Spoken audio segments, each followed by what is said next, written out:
El libro de Zacarías, capítulo 6.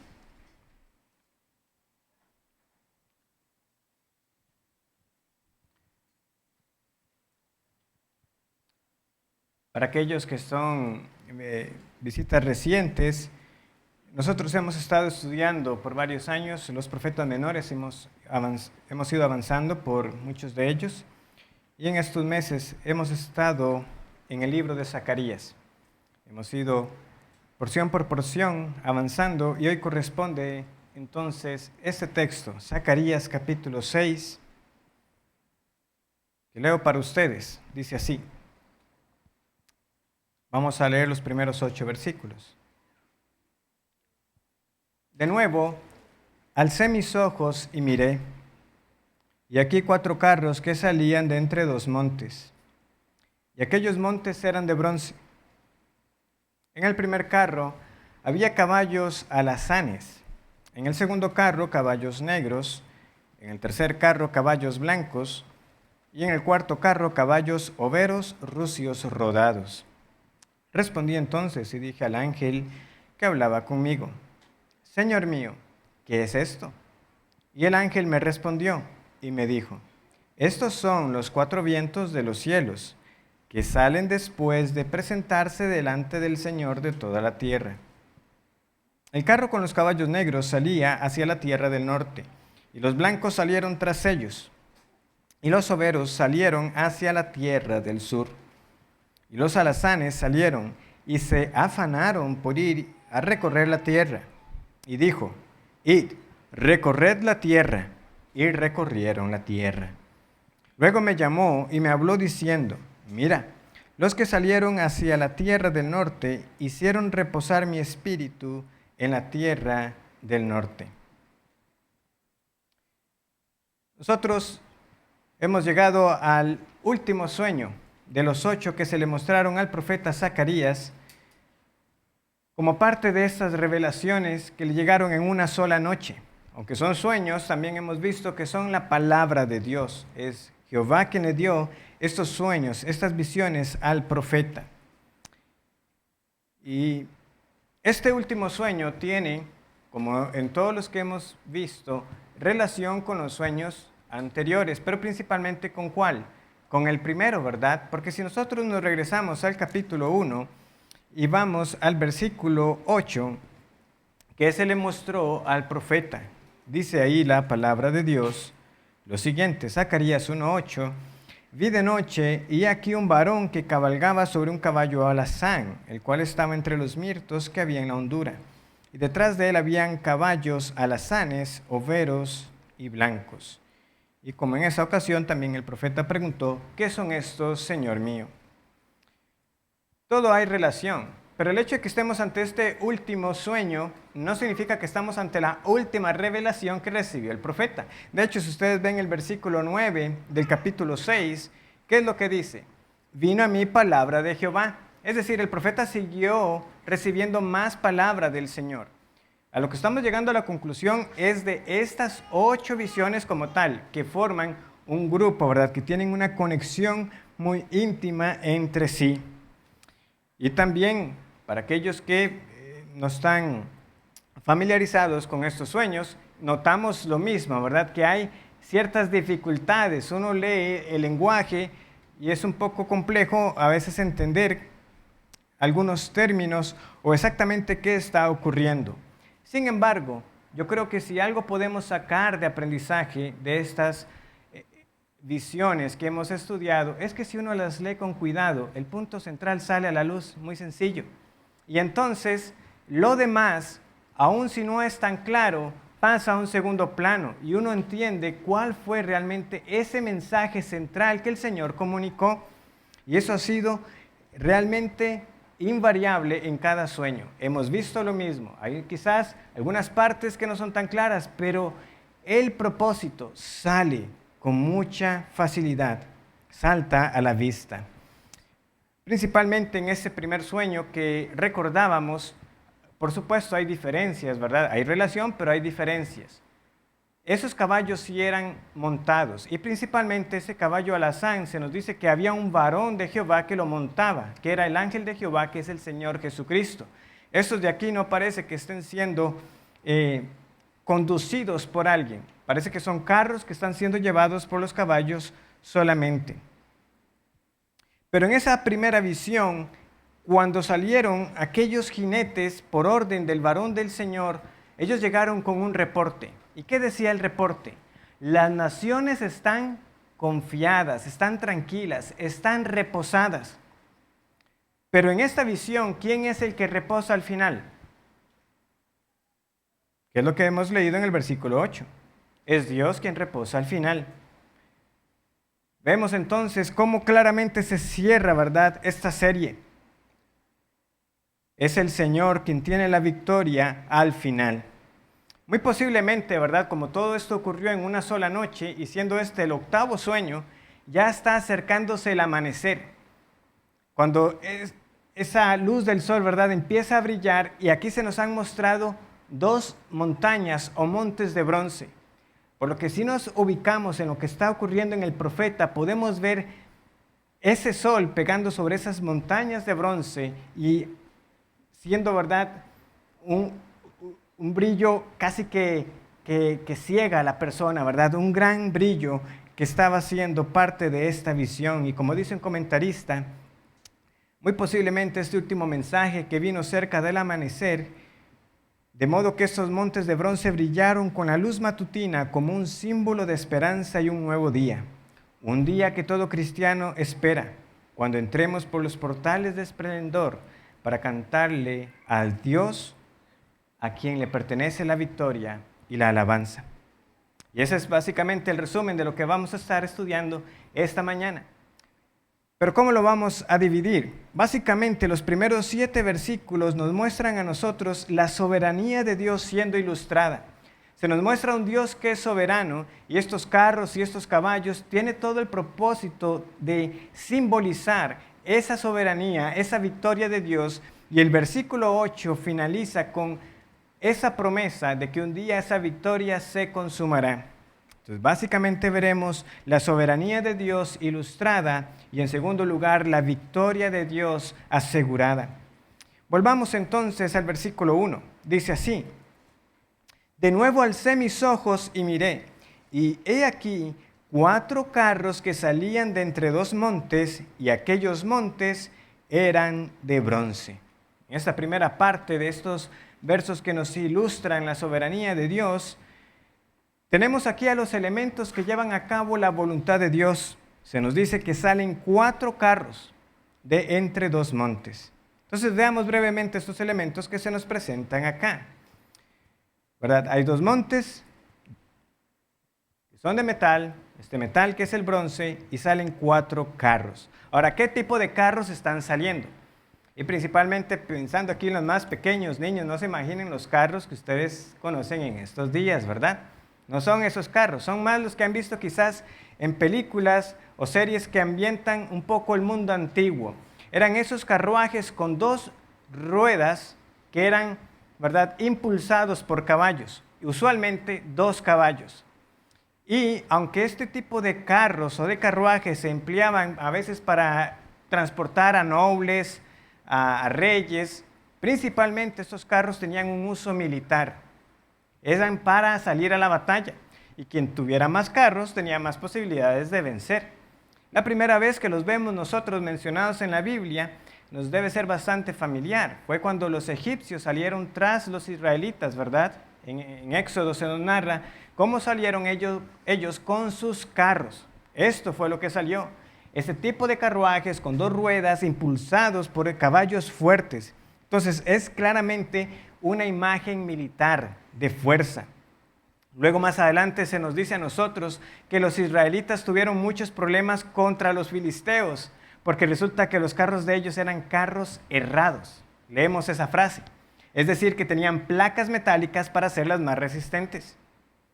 No es de extrañar, ¿verdad? Porque entonces las naciones que tenían más de ese tipo de vehículos militares se sentían más confiadas y más capacitadas para la guerra. Pero Dios lo que envía aquí son solamente 4 carros. Eso es suficiente, como vamos a ver, para realizar su propósito. Por eso el Salmo 27, que lo conocen muchos, ¿verdad? Estos confían, ¿verdad?, en carros y en caballos. Claro, porque daba una ventaja. No era lo mismo salir a pelear hombre a hombre que aquel que venía contra usted en ese tipo de vehículo, y más si era armado con corazas metálicas. Notemos además que estos carros, como les decía, no se menciona que estén siendo comandados por alguien. Parece que estos carros están siendo simplemente impulsados por el poder de Dios. Son carros con caballos, pero no se menciona a varones conduciéndolos. Claramente para reflejar que esto es parte del poder de Dios, es su voluntad siendo llevada a cabo. Es de parte de Él que viene este juicio. Pero además salen de dos montes, ¿verdad? Se nos dicen que eran dos montes que eran de bronce. Ahora, ¿qué nos puede decir esto? Que salieran de los montes. Es usual también en el mundo antiguo que muchos asociaran que la habitación de sus dioses estaba en esos montes altos.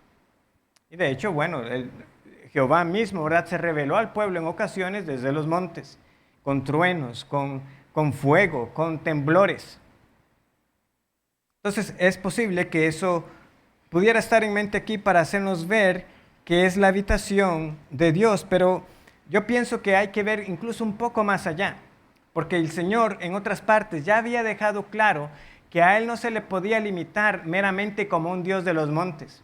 En el primer libro de Reyes, capítulo 20, versículo 7, quien está gobernando es este perverso rey Acab. Si usted no sabe quién es, nada más baste que sepa que fue el que se casó con Jezabel. Y si no sabe quién fue Jezabel, fue una mujer muy mala también, un hombre pecador. Y aún así, el Dios le dio la victoria a este hombre. ¿Y por qué? Porque resulta que los sirios le dijeron, ¿verdad? Ellos fueron derrotados la primera vez.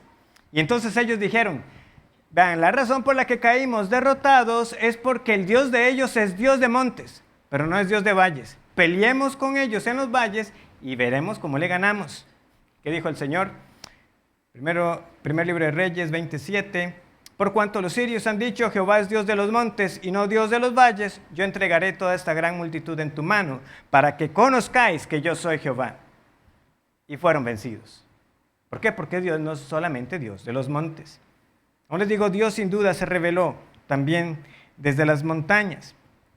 Otros han intentado darle identidad a estos montes. Algunos dicen que puede ser el monte Moría, donde Abraham fue ordenado sacrificar a Isaac y donde eventualmente Salomón construyó el templo. Y como todas estas visiones tienen que ver con el templo, tiene algún peso, pero yo no creo que sea la meta identificar estos montes con montes terrenales. Algunos dirán que el monte Ebal y el monte Gerizim, donde fueron leídas tanto las bendiciones del pacto como las maldiciones.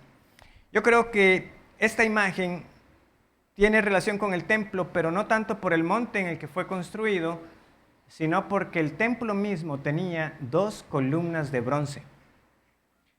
Yo les invito a buscar en sus Biblias el segundo libro de Crónicas, capítulo 3.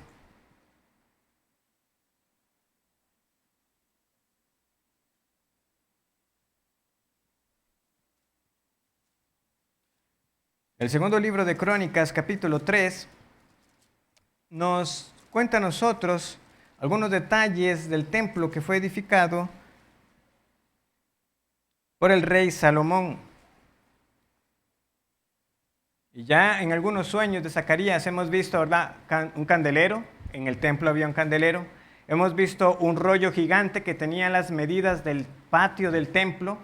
Entonces, si hay dos montes de bronce, yo creo que estamos en terreno bastante seguro si los asociamos con las dos columnas de bronce que también estaban en este templo. Dice así, segundo de Crónicas 3:17. Y colocó las columnas delante del templo, una a la mano derecha y otra a la izquierda. Y a la mano derecha llamó Jaquín y a la de la izquierda Boaz. Jaquín significa él establecerá o firmeza, y Boaz posiblemente significa con fuerza. Él establecerá con fuerza. Como todo en el templo, ¿verdad?, los elementos que estaban ahí eran apenas sombras que apuntaban a una realidad mayor.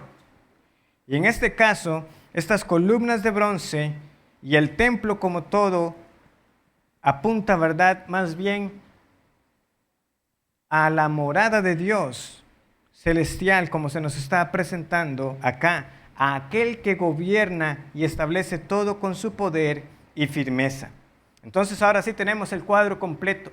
Estamos en los cielos, en la morada de Dios, y Él es quien está dando la orden para que salgan 4 carros poderosos, siendo impulsados por caballos fuertes para llevar a cabo su voluntad. Ya se nos está aclarando más entonces lo que se nos presenta.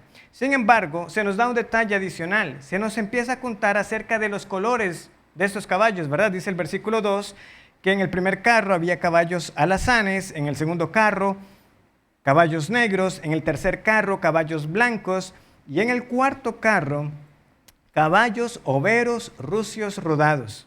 Respondí entonces y dije al ángel que hablaba conmigo: Señor mío, ¿qué es esto? Y sí, qué buena pregunta. ¿Qué es esto? ¿Por qué hay caballos de colores? ¿Será apropiado darles mucha importancia o no? Yo creo que de los colores que hemos leído, ¿verdad?, la mayoría ha visto un caballo blanco y puede imaginarse un caballo negro. ¿Pero qué es un caballo alazán? Ese color también es bastante común. La mayoría de nosotros, cuando piensa en un caballo, se lo imagina es como de un color cafecito, ¿verdad?, o marrón, rojizo. Ese caballo tan común es simplemente este caballo alazán. Lo que pasa es que ya nosotros no usamos esa palabra, casi. Los que sí son un poco más extraños, ¿verdad?, son estos últimos que se dicen que son overos rucios rodados. Cuando usted busca en el diccionario estas palabras, los 3 términos tienen que ver con colores también de caballos y de pelajes, pero nada más para darles una idea de lo que está en cada caso. Este término overo se dice de un caballo que tiene un color parecido al del melocotón. La palabra rucio también se usa especialmente de los caballos y dice el diccionario que es de un color pardo claro, blanquecino o canoso. Y rodado también se dice muy especialmente de los animales como el caballo, que son aquellos que tienen manchas, usualmente redondas, donde unas son más oscuras que el color general de su pelo. En resumen, eran caballos con muchos colores. Overos, rucios, rodados, eran con blanco, con negro y mezclado. Eso es básicamente lo que se nos está diciendo ahí. Si usted está usando otra versión de las Escrituras, en vez de todas estas 3 palabras, overos, rucios, rodados, posiblemente solo tenga una palabra: tordos, caballos tordos. Igual, como yo no manejo nada de ese léxico, y posiblemente la mayoría tampoco, usted me dice un caballo tordo, yo tampoco sé qué es. Igual, es lo mismo, un caballo con colores mezclados, usualmente colores más claros con oscuros. Pero hay algo interesante además. Entre estas 3 palabras que se están usando para estos caballos, especialmente para el último grupo, algunas versiones dicen que estos caballos eran además fuertes. Fuertes caballos tordos. Por ejemplo, si alguno tiene la Biblia de las Américas o la Nueva Versión Internacional. Pero entonces, en resumen, tenemos 4 categorías de caballos de diversos colores que son además descritos como caballos fuertes. Una última nota para este tema de los colores, y ya les explico por qué estoy dedicando tanto tiempo. En la versión que tenemos la mayoría aquí, en el versículo 7, vuelve a aparecer la palabra alazán, ¿verdad? Dice, y los alazanes salieron y se afanaron. Pero hay un pequeño detalle. Esa palabra que tenemos ahí como alazán no es la misma alazán que tenemos en el versículo 2. Son muy parecidas. Hablan de caballos de colores, de un color rojizo, pero es levemente diferente. Y la razón por la que lo menciono es porque cuando uno lee lo que está sucediendo aquí, dependiendo cómo lo hayan tomado en algunas versiones de la Biblia, pareciera que solamente de los 4 grupos a 3 se les dio como la misión de ir a algún punto cardinal específico. Da la impresión que los caballos negros, blancos y overos sí salen a un lugar, pero que los rojizos no.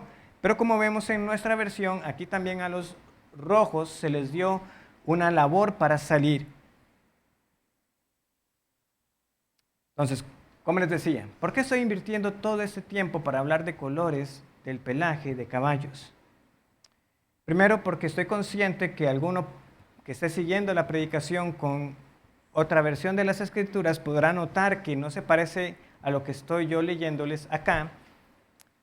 Y en segundo lugar, y más importante, es que en algunos casos muchos le dan demasiada importancia al tema de los colores de los caballos y tratan de darle un sentido, que si los negros representan la hambruna, que si el blanco la victoria, que si el rojo el derramamiento de sangre y muerte. Y esto porque en Apocalipsis capítulo 6 nosotros tenemos visiones de caballos que también tienen una tarea y hay también ciertos colores y se nos dice que el blanco, ¿verdad?, se le dio poder para vencer y así continúa la visión. Pero yo creo que al igual que pasa en Apocalipsis 6, donde claramente toma prestado de Zacarías, el punto no está en los colores de los caballos. El punto simplemente es para hacernos ver la diversidad de recursos que tiene el Señor para llevar a cabo su voluntad y que cada uno realiza lo que fue mandado a hacer. El punto no es de qué color era el caballo que salió al norte o el que salió al sur, sino qué en general están haciendo. ¿Qué fue la comisión? Ese es el punto.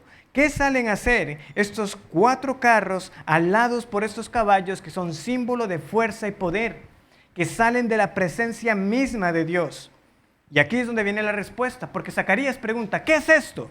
Veamos la respuesta que fue dada a Zacarías y que es la respuesta para nosotros también. Versículo 5. Y el ángel me respondió y me dijo, estos son los 4 vientos de los cielos, que salen después de presentarse delante del Señor de toda la tierra. El carro con los caballos negros salía hacia la tierra del norte, y los blancos salieron tras ellos, y los overos salieron hacia la tierra del sur, y los alazanes salieron y se afanaron por ir a recorrer la tierra. Y dijo, id, recorred la tierra, y recorrieron la tierra. Esta es la respuesta. ¿Qué son estos 4 carros con caballos? Estos son los 4 vientos de los cielos. Estos son los 4 vientos de los cielos. Veamos bien, no es que estos caballos salieron hacia los vientos. No, los carros con los caballos son los vientos. Estos están siendo equiparados. Y como en muchas otras partes, la palabra que tenemos para viento también puede ser traducida como espíritu. Y hay otras partes en la escritura que nos habla a nosotros de esos 4 vientos o los 4 espíritus. No se trata en este caso, por supuesto, del Espíritu Santo. No se está diciendo que haya tampoco 4 espíritus de Dios. Sencillamente está señalando la asombrosa apariencia de los ministros o de los servidores celestiales de Dios. El Salmo 104:4, si alguno quiere buscarlo, dice así, el Salmo 104:4, que Dios, ¿verdad?, que Jehová es el que hace a los vientos sus mensajeros y a las flamas de fuego sus ministros.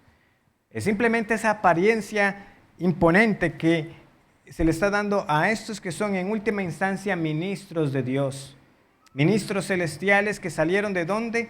De la presencia de Dios, porque dice el versículo 5 que ellos salen después de presentarse delante del Señor. Y este salir después de presentarse es lo mismo que tenemos nosotros en el libro de Job, que llegan los hijos de Dios a presentarse ante Jehová, a dar, ¿verdad?, el reporte y después de ahí salen. Es lo que está sucediendo acá. Por eso les digo que el escenario donde eso está ocurriendo es en la corte celestial. Salen de la presencia de Dios para llevar a cabo lo que les fue mandado. Ahora, después de lo que leímos, parece justificable que cada color fue a un punto cardinal, ¿verdad? Porque se nos dice que los negros fueron al norte, pero luego dice que los blancos salieron tras ellos. Tras ellos. ¿Se fueron los blancos con los negros al norte o se fueron a otro punto cardinal? De nuevo, como les digo, en otras versiones de la Biblia aparece como que unos van al norte, otros al sur, y en última instancia unos van a donde se pone el sol, es decir, al occidente. Pero como les digo, ahí queda el versículo y no nos dice nada acerca de los caballos rojizos. Por lo que algunos entonces podrían entender que se completa, simplemente se entiende que los rojos salen hacia el otro punto cardinal. Para mí todo eso pasa a un segundo plano. Es evidente que sí, hay ciertos grupos que se dirigen a una zona específica, pero si leemos bien, ¿qué ocurre realmente en última instancia? Los caballos con estos carros salen por toda la tierra. Versículo 7. Y los alazanes salieron y se afanaron por ir a recorrer la tierra. Y dijo, id, recorred la tierra, y recorrieron la tierra. Como les digo, si no lo tomamos tanto como el color, sino como la palabra que significa fuerte, ese caballo rodado con fuerza, lo que nos está diciendo es que estos caballos fuertes estaban, como dice aquí, se afanaron, estaban con ansias, estaban deseosos de ir a hacer lo que el Señor les había mandado. Estaban impacientes, se puede también traducir de esa manera. Están estos ministros de Dios simplemente a la espera de la orden celestial que diga vayan, y eso es lo que reciben. Y dijo, id, recorrer la tierra, y fueron a hacerla. Estaban prontos, dispuestos para realizarlo. Por eso es que todo esto no tiene el carácter informativo de la primera visión. La primera visión sí tuvo ese carácter informativo. Ellos fueron, recorrieron la tierra y llegaron con el reporte. La tierra está reposada, las naciones están tranquilas, pero aquí no es para esto. Aquí ya no es para informar, aquí es para ejecutar el inminente juicio de Dios. En el primero fueron jinetes con caballos, merodeando la tierra para llegar con el reporte. Aquí lo que salen son carros poderosos, pero ya para ejecutar el juicio. Jeremías 49:36, pueden anotar, yo leo para ustedes, nos trae esta imagen de los 4 vientos como señal de juicio. Dice así Jeremías 49:36, traeré sobre Elam los 4 vientos de los 4 puntos del cielo y los aventaré a todos estos vientos, y no habrá nación a donde no vayan fugitivos de Elam. Yo traeré sobre esta nación los 4 vientos de los 4 puntos del cielo. Es un juicio entonces que sale en todas direcciones. Y esto es consistente con todas las enseñanzas que el libro de Zacarías nos ha venido mostrando. Los ojos del Señor están recorriendo la tierra. Él está atento a todo lo que acontece. La maldición para los que quebrantan la ley es para ¿quiénes? Para todos los que la quebrantan sobre toda la faz de la tierra. El juicio que se anuncia en última instancia es de escala mundial. No hay excepción. Por lo tanto, yo no limito la interpretación de esta visión para verlo simplemente, bueno, sí, unos caballos salieron al norte para juzgar a Babilonia y a Siria, y unos salieron al sur para llevar juicio a Egipto, y que otros salieron al este y al oeste para juzgar a Moab, Amón, Filistea, naciones que rodeaban a Israel. Va más allá. Sí, claro. Juicios le fue anunciado a Babilonia, a Siria, a todas estas naciones. Pero el mensaje principal es que el juicio es ineludible. Los carros salen por todas partes y no hay dónde refugiarse. Sencillamente se da la señal, se da la orden de parte de Dios para que venga con poder. No importa dónde usted esté, ni cuán fuerte sea la nación donde se busque refugiar, los carros armados de Jehová llegarán y vencerán. La caída de Babilonia, la Babilonia antigua, es tan solo un presagio de la derrota completa de la gran Babilonia espiritual y de todos los que la adoran. Eso es lo que debemos entender. Eso es lo que debemos llevarnos esta mañana. El juicio de Dios vendrá y no hay escape. Por eso es que esta visión nos ilustra esta soberanía, este poder de Dios, pero también nos trae el anuncio de su victoria. La promete para nosotros. Viene como gran culminación. Hay un juicio que viene, que se cierne sobre la humanidad.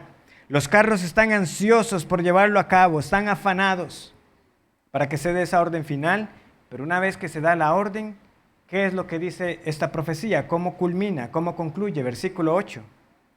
Luego me llamó y me habló diciendo, mira, los que salieron hacia la tierra del norte hicieron reposar mi espíritu en la tierra del norte.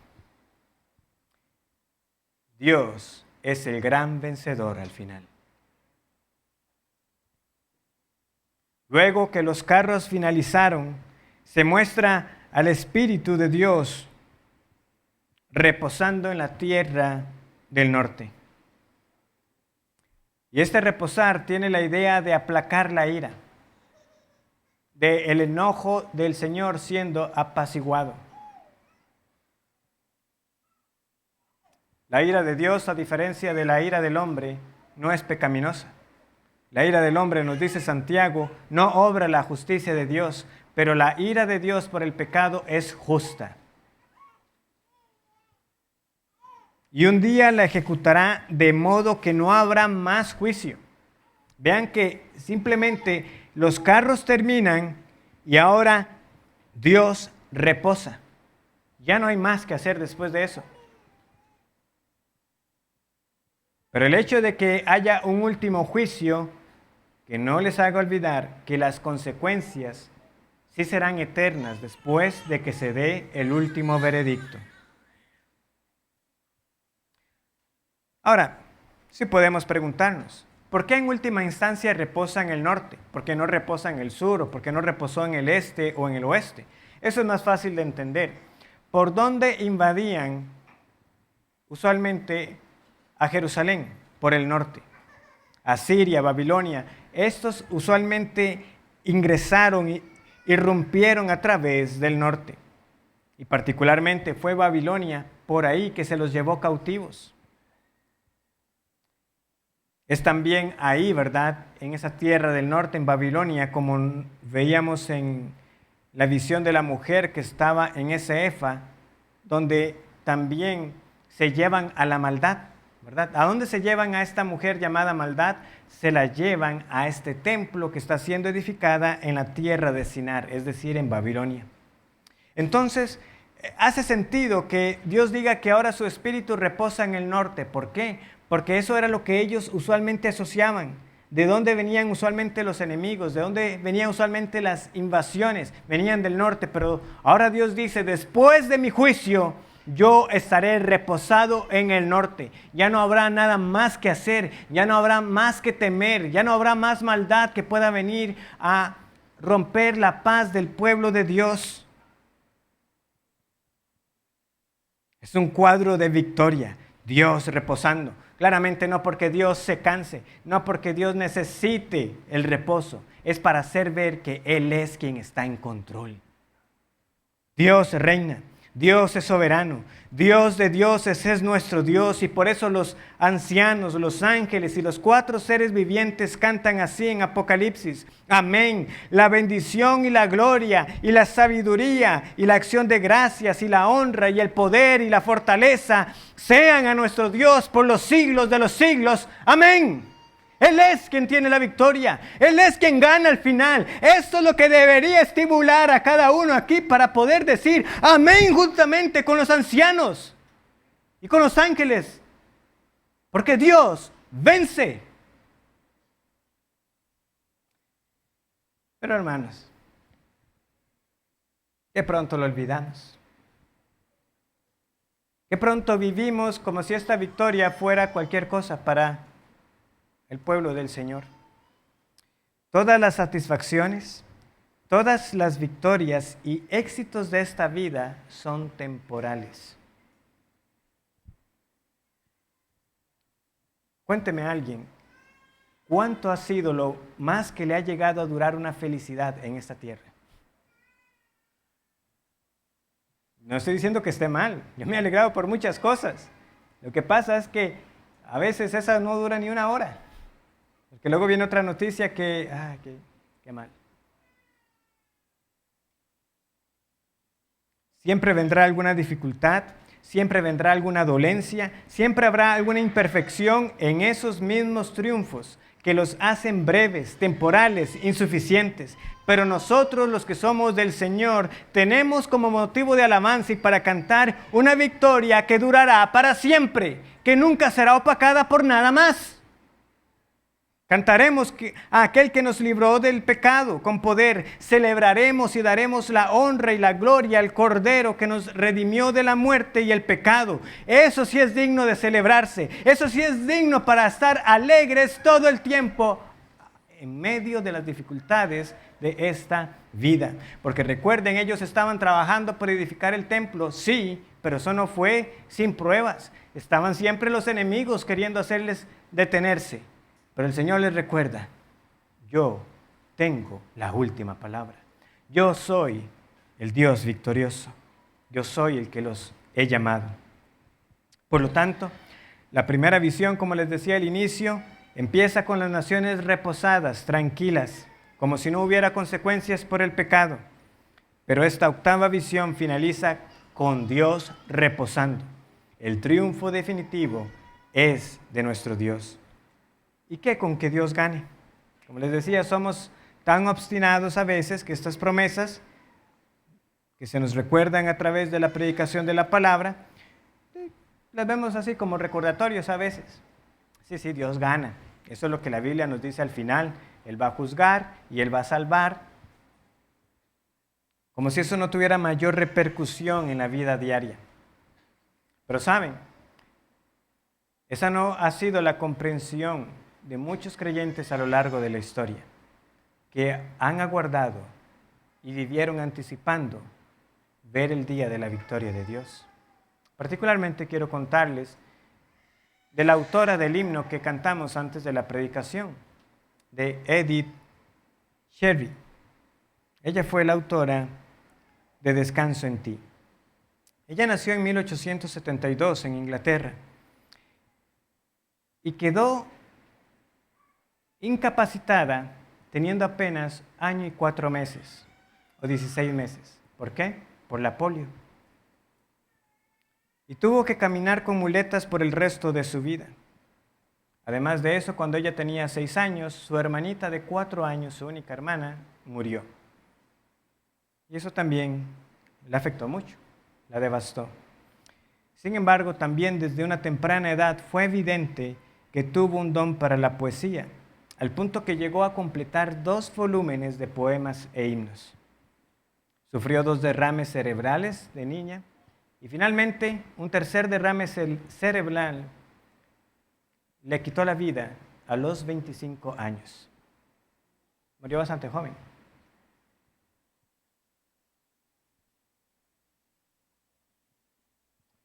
Y lo que dice Descanso en ti se conoce, porque en esta congregación la hemos cantado por años.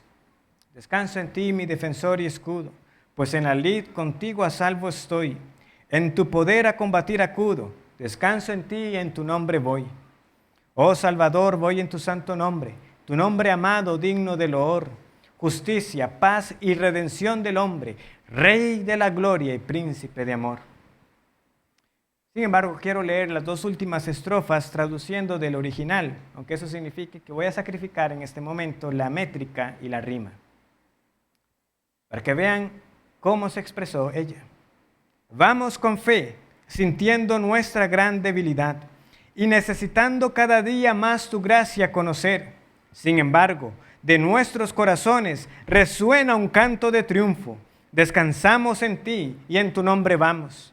Descansamos en ti, nuestro defensor y nuestro escudo. Tuya es la batalla, tuya será la alabanza. Al reinar en el reino de tu esplendor, victoriosos, descansaremos contigo por días interminables. Eso era lo que anticipaba y eso es lo que está disfrutando ahora. Estas son las consideraciones prácticas, si las queremos llamar de ese modo. La victoria futura, pero segura de nuestro Dios, es un estímulo para nuestra fe presente, para salir cada día en esta batalla contra el mundo, contra la carne, contra el pecado, sabiendo que tenemos la gracia del Señor, porque Él ya aseguró la victoria para nosotros, es fortaleza para la esperanza que aguardamos. porque el Señor cumple lo que promete. Recuerden que en la primera visión, este ángel del Señor, que es nuestro mediador, es Cristo preencarnado, Él intercedió por nosotros haciendo la pregunta: ¿hasta cuándo tendrás piedad de Jerusalén? Esa fue la pregunta. ¿Hasta cuándo tendrás piedad? ¿Y qué es lo que hemos visto, hermanos, a través de las semanas? La respuesta a esa pregunta. Dios diciendo: yo tendré piedad. Yo tengo gran celo por mi pueblo. Visión número 1. Yo traeré castigo sobre las naciones reposadas. Yo tengo celo sobre mi pueblo. Visión número 2. Salen cuernos de hierro poderosos. ¿Qué pasa con esos cuernos? Son cortados por los herreros del Señor. No hay quien se oponga al poder de nuestro Dios. Todos aquellos que los atacaron, todos aquellos que se opusieron, todos aquellos que buscaron hacerles daño, dice el Señor: yo tengo a mis herreros, yo los voy a cortar. Visión número 3, dice el Señor: no se preocupen si no hay muros. Yo soy para mi pueblo como muros de fuego alrededor de ellos. Yo los cuido a ustedes como la niña de mis ojos. Ese es nuestro Dios. Viene la cuarta visión: no hay quien pueda acusar a los escogidos del Señor, porque viene el diablo, Satanás, buscando acusar al sumo sacerdote Josué, sucio, lleno de pecado. ¿Quién es este para estar en tu presencia?, dice el Señor. Yo le cambio las ropas limpias para que esté delante de mí. No hay más acusación para los que son del Señor. Quinta visión: viene este candelabro que está suministrando y que recibe, el suministro de las ramas de olivo. No es con ejército, sino con mi espíritu, dice el Señor.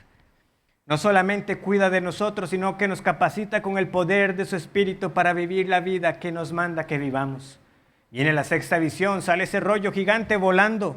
Todo aquel que peque contra la ley del Señor sufrirá el castigo. No habrá quien pueda escapar. Una advertencia para el pueblo, para que no olvidaran que Dios sigue siendo Dios santo, pero también es a la vez una promesa. Un día ya no habrá más maldición, ya no habrá más pecado en medio del pueblo de Dios. ¿Por qué? Porque viene la séptima visión y nos dice que toda esa maldad es puesta en ese efa y es llevada lejos para nunca más escapar. Porque la octava visión nos dice: ¿por qué? Porque el Señor viene, ejecuta su juicio y tiene la última palabra, tiene la victoria. Ese es nuestro Dios, ese es el que viene a responder: ¿hasta cuándo tendrás piedad? Yo tengo piedad de mi pueblo. ¿Puede usted decir lo mismo? ¿Ha conocido la piedad de Dios?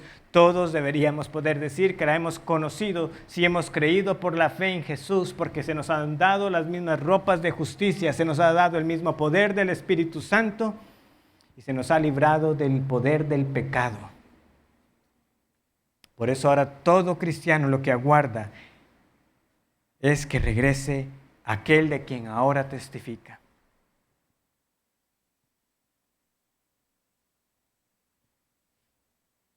Con esta confianza podían retomar las labores de reedificación, con esta certeza de que el juicio contra el mal era una realidad. Ellos podían continuar laborando, sí, siendo exhortados para seguir abandonando los pecados que todavía seguía en medio de ellos, pero tranquilos y confiados de que por más amenazas que vinieran de los enemigos de afuera, nadie podrá contra el pueblo del Señor. Nosotros, hermanos, también enfrentaremos oposición. Las hay ahora y las seguirá. Habrá consecuencias por ser fieles a Cristo, pero no lo olvidemos, esta tribulación no durará para siempre. Vamos a Apocalipsis capítulo 6.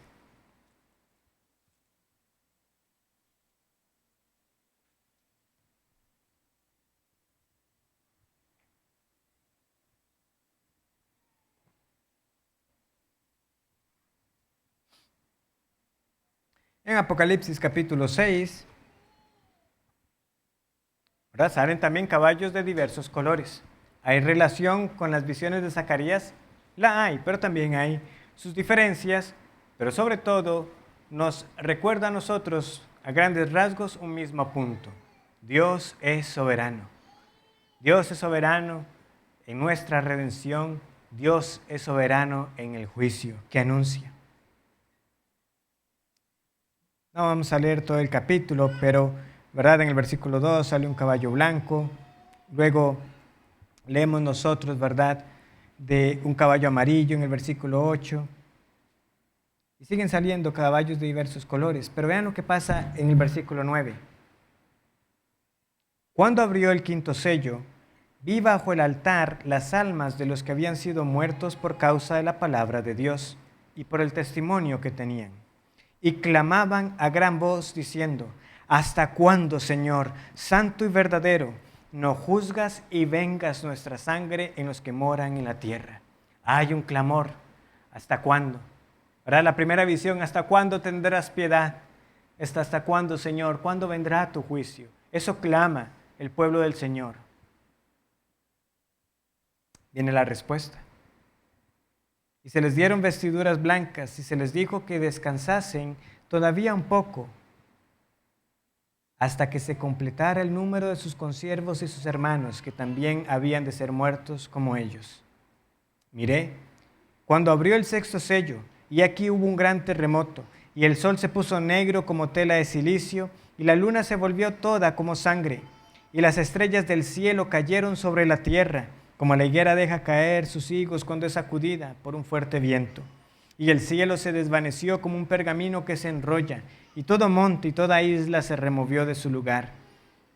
Y los reyes de la tierra, y los grandes, los ricos, los capitanes, los poderosos, todo siervo y todo libre, se escondieron en las cuevas y entre las peñas de los montes, y decían a los montes y a las peñas: caed sobre nosotros y escondednos del rostro de aquel que está sentado sobre el trono y de la ira del Cordero, porque el gran día de su ira ha llegado, y ¿quién podrá sostenerse en pie? ¿Con qué finaliza Apocalipsis 6? Con lo mismo que finaliza Zacarías, con la certeza del juicio para los pecadores y un descanso prometido para los siervos del Señor. Y hermanos y amigos, este juicio cada día está más cerca. No sea necio, no sea obstinado. La victoria de Dios es segura. No importa quién sea usted, no podrá escapar. Ni los reyes ni los poderosos pudieron escapar en ese día. Dios reina ahora y reinará para siempre. Hoy es el tiempo para rendirse en sumisión ante este benevolente Rey que extiende su misericordia, porque sí, es benevolente. Le está diciendo que se arrepienta hoy, porque Él está anunciando lo que va a hacer en el futuro.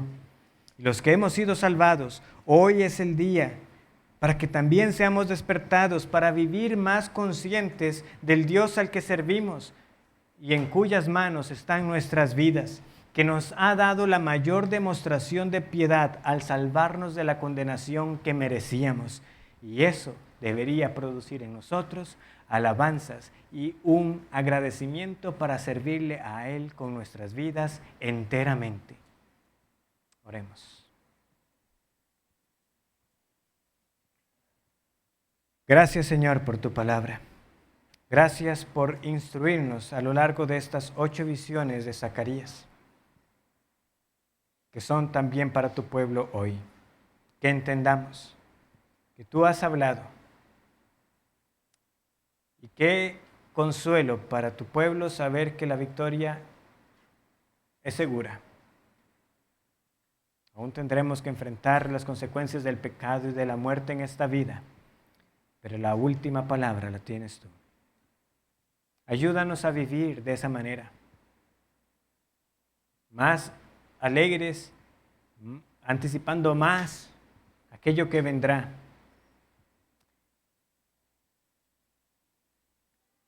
Que esas alegrías temporales y vanas que el mundo a veces quiere ofrecernos. Y despierta a muchos que ven ese día como lejano, ignorando que no podrán evitarlo, para que sea hoy el día en que se rindan a los pies de nuestro Señor. En el nombre de Jesús que oramos a ti, y en quien confiamos que estas súplicas serán atendidas. Amén.